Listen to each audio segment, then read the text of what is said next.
Alright, YouTube, it's time for the Occult video 127. Beware the Fluff Bunnies, a term originally popularized within Wicca to denote those that didn't really have any training in understanding what Wicca amounted to, but it's since been gravitated out of that to the occult at large. Satanism, it's basically sort of the same. I've heard people who are actual, like, theistic Satanists use this to describe maybe Levians or something like that.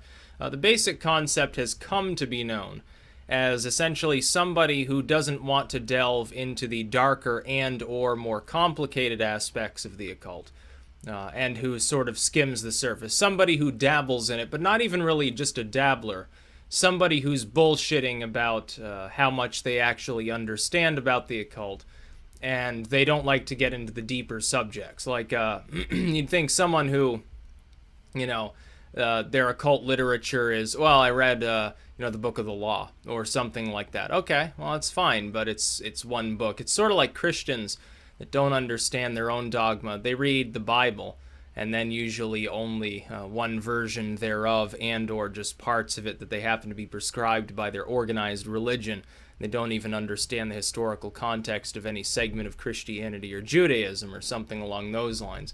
Or maybe a Muslim who read half of the Quran, quit, and goes to the mosque once a year and proclaims themselves to be particularly religious.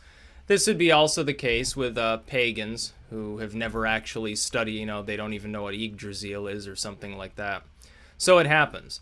And you got to beware of the Fluff Bunnies, because there are a lot of people out there who will especially prey on those who know nothing about the occult, or very, very little about it, who themselves are not particularly well trained, but will try to mind fuck people who know less than them.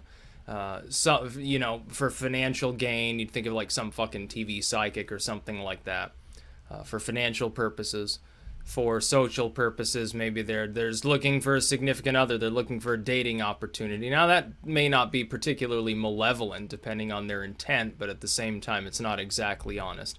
This happens within politics, too. Somebody who doesn't know anything about politics, doesn't study any current events, knows basically nothing about what's going on in the world, begins weighing in and trying to use that to fool other people or something along those lines. You have a lot of that on YouTube, by the way, just as one single site. You certainly have enough of it on Facebook anytime you happen to log in.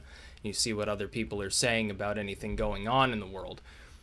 But the real danger of what you would term fluff bunnies, those that don't really understand these things, and the real danger is to themselves, not necessarily even to others first and foremost. I've explained before that the main risk of the occult isn't you're going to get possessed, you're going to get blasted with dark magic and fall into hell or something like that. The main risk of the occult is, psychologically speaking, you can actually lose your way in life. What happens is you perform a ritual, say, oh, well, I need money. You perform a ritual, and then you somehow come into money, either through your own skill or through, happenstance, through pure random chance or something. You win the lottery or whatever. And then you begin to credit the occult with everything, and you lose your mind. You get obsessed with it or something like that. And there are cases people can get obsessed with the occult. They can become criminals through this as well. That is, they're not actually possessed. They're not driven by Satan. They're not driven by some demon. They've simply allowed themselves to become psychologically unbalanced, because they've begun to put all their eggs into that specific basket. Now they credit it with everything. This is how religious zealots spawn.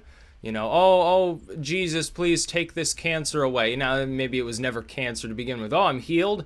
I'll praise Jesus. And then they start, wasting their entire life doing nothing but participating within that particular mainstream organization of religion or something along those lines. Secondly to this, the fluff bunny may fool others into thinking that something that's not even legit occultism is important. Like, I've had people try to argue, oh, the Necronomicon is a real grimoire. Well, I believe that was the first video that I made within that series. I pointed out it's not authentic, generally, likely in the sense of being based on an authentic Sumerian book. Of course, the Sumerians did not have paper. The Sumerians did not have modern ink. The Sumerians hammered out their messages on clay and stone tablets. That being said, though, the system itself could be legitimate. But most of what you get from the Fluff Bunnies among the occult is not even remotely, possible to be accurate occultism. Most of what you get from them is a hodgepodge of various systems, sort of melted together, that they half understand, and that's about it. That is, oh, well, yeah, I'll take your, here's the tarot card reading.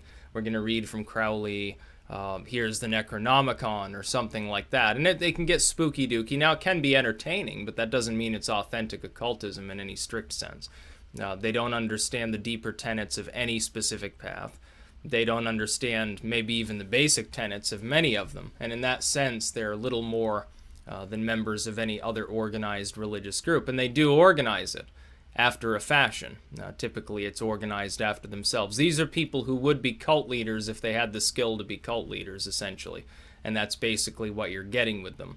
I've met literally hundreds of people over time who have read one or two works within the entire core of occult literature, proclaim themselves to be experts on every subject that they encounter. And it's a little bit like some drunken frat boy. Try this. Next spring break or whatever. Go up to some fucking drunken frat boy and ask them any question. They'll have an answer for whatever it is you happen to be asking. Does that mean that the answers make sense? No. Maybe in their drunk mind it does, but not to any sane, sober individual. They'll have an answer for anything. The answer will typically be screwed up. It'll typically be completely wrong. They'll be slurred. They'll be all sorts of messed up, but they'll have an answer for you. And this is sort of what many Fluff Bunnies do. This is sort of what many untrained individuals who proclaim themselves to be sorcerers or wizards or grand poobahs really, this is how they operate. You ask them something, they'll give you some psychobabble about how things operate. Oh, what do you think about spirits? Oh, well, I think A, B, and C. Oh, what do you think about this book? Oh, A, B, and C. They've never even read it and they're giving their opinion on it or something like that. And that's how they operate. So I would be beware of them.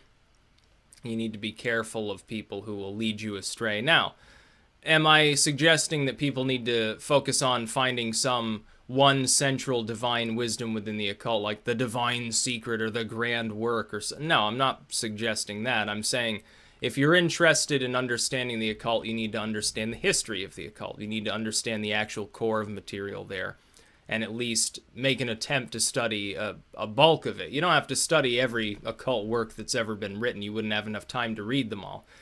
Even the ones that just are pre-existent, not even the new ones that are being penned year by year. But you do need to make an effort to train yourself, to learn about what you're actually doing.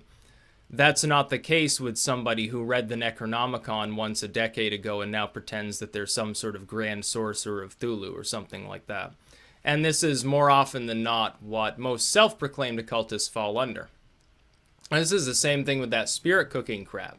You have individuals who allude to being maybe occultists.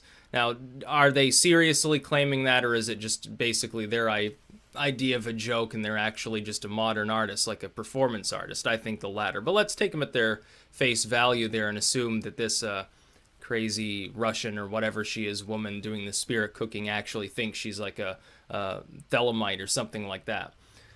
Let's assume that. It's still not authentic occultism. It's Fluff Bunny stuff. It's, oh yeah, I read this one spooky dooky work and now I see like shadows out of the corner of my eye and I'm going to train others in how to worship the devil or something like that. It's crazy. It's retarded, honestly, because these people don't understand the inner workings of the occult. Now, I like to boil a lot down to subjectivity. I claim that a lot within the occult can't objectively be known and that you have to experiment. Find your anecdotes, find what works for you, experiment, don't look for any fucking leader within the occult. You can take guidance from somebody. You can take advice, certainly, like if somebody comes to me, oh, how do I become an occultist? I'm going to tell you to read a bunch of books. I'm not going to tell you to just listen to me. I'm going to say, well, yeah, here's some starting material, but branch out. There are tens, hundreds of thousands of titles available. Most for free. A lot of this stuff's out of copyright. You can get a digital copy for nothing. Study it all. Whether it's the history of any form of spirituality, the paranormal in general, like ghosts, maybe UFOs, cryptids, high, like Renaissance magic, the more ritualistic side, folk magic, folk medicine, whatever it is, pseudoscience. Study it all. Study every alchemical text. You can do it. It's possible to do. You can read literally hundreds of these volumes every year. I know I do. Last year I probably read 200 or 300 different volumes of occult lore. That's many more than I was just editing. Yeah, I'm reading them several times while I'm working through them. I'm also writing my own works, but I'm reading other stuff on the side, even stuff that's not out of copyright. I can't release an edition of it. I'm still going to read it. Simon Necronomicon, I've got a copy of it. I've read it several times. Quite well written. I don't know how authentic particularly it may be, but you should still study it. Study it all. That's the way forward. If you want knowledge of something, you have to study it. You can't just cook up a bunch of assumptions and presuppositions in your mind and say this is the way it is, and then just seek the 2 or 3 pieces of literature that maybe agree with you in a dogmatic fashion and call yourself any sort of expert. And this is how some people operate. Within Wiccandom, it would be somebody says, oh yeah, I'm a witch, I'm a Wiccan, and they have like a couple of quartz crystals and a little wand or something. And that's all they do. They pretend that that makes them a Wiccan. They're not actually taking part in any ceremonialism. They're not part of a coven. Now, I don't even believe in organized covens any more than any other organized religious group. But you can find guidance there, I suppose, or you can find at least camaraderie and friendship. Maybe some psychodrama, if that's really what you're into. If you want to dance around naked under the moonlight or, have a feast or something, yeah, that's fine. There's nothing wrong with that unless it becomes a cultish activity of some sort or another. But the Fluff Bunnies are dangerous, again, primarily to themselves, because if they're not just in it for corrupt reasons, like they decide, well, I want to make money, so I'm going to pretend to understand the occult and I'm going to give out tarot card readings. Okay, that's corruption, but they're not going to become psychologically unbalanced. They know that what they're doing, in the sense that they're doing it, is false. It's not real magic or something. The greater risk is they unbalance themselves, and as a component to that, they can unbalance others if they get a hold of them and start trying to train them. It's like within Satanism. Satanism can be very liberating, or if you interpret it improperly, if you listen to certain groups of people, essentially it's a cult of sorts. Oh yeah, we worship the devil. Yeah, here, you must fuck the bagel for Satan, or something like that. That's not how it works, but there are going to be people who will tell you that. You must have sex with this banana, now shove it up your ass in the name of the devil. We will now play Black Sabbath backwards. Ha ha ha. We are so dark and diabolical. And that's really what like the teenage angst, cringy side of so-called Satanism boils down to, which you should totally avoid that crap.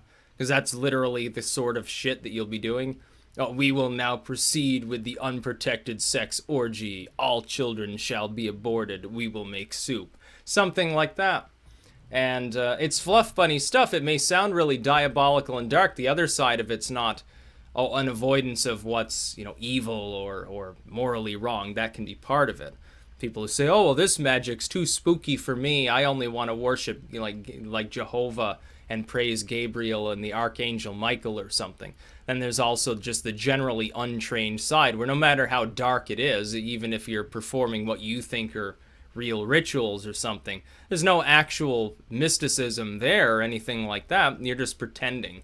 And that's great for Halloween, but that's about all it's good for, honestly. That's about all. Peace out.